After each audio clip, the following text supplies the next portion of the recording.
Salut les cathos, aujourd'hui nous sommes le 28 janvier et nous fêtons Saint-Pierre Nolasque. Saint-Pierre Nolasque naît d'une illustre famille près de Carcassonne, en France, à la fin du XIIe siècle. Il excella toute sa vie dans la pratique de la charité à l'égard du prochain. On raconte qu'en présage de cette vertu, lorsqu'il était encore au berceau, un essaim d'abeilles vint construire un rayon de miel dans sa main droite. Dès son adolescence, il perdit ses parents. L'hérésie des Albigeois ravageait alors le midi de la France. Pour s'y soustraire, il vendit son patrimoine et se retira en Espagne, où il était appelé par le roi Jacques d'Aragon. Il se rendit ensuite à Barcelone et y consacra toute sa fortune au rachat des captifs enlevés sur mer par les Sarrasins. Mais le sacrifice de ses biens ne suffisait pas à sa charité. Il voulait encore se vendre lui-même pour délivrer ses frères et se charger de leurs chaînes. Dieu lui fit connaître combien ce désir lui était agréable.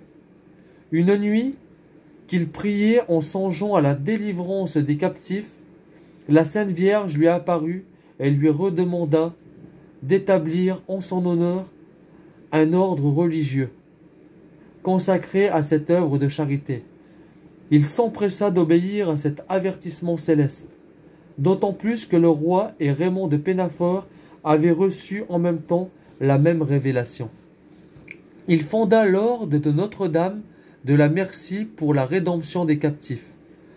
Le caractère particulier de cet ordre, c'est qu'il joignait aux 3 vœux ordinaires de religion un 4e vœu, celui de se livrer en gage aux païens, s'ils en étaient besoin, pour la délivrance des chrétiens.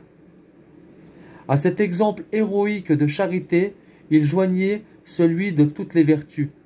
Favorisé du don de prophétie, il prédit au roi d'Aragon la conquête du royaume de Valence sur les morts.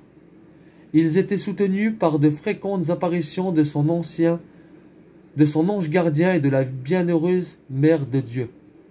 Enfin, accablé par l'âge, le travail et la pénitence, il reçut l'avertissement de sa mort prochaine, lorsqu'on lui eut administré les derniers sacrements.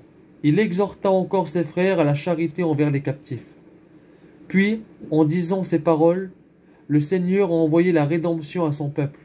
Il rendit son âme au milieu de la nuit de Noël, l'an 1256. Que Dieu vous bénisse, et à plus les cathos!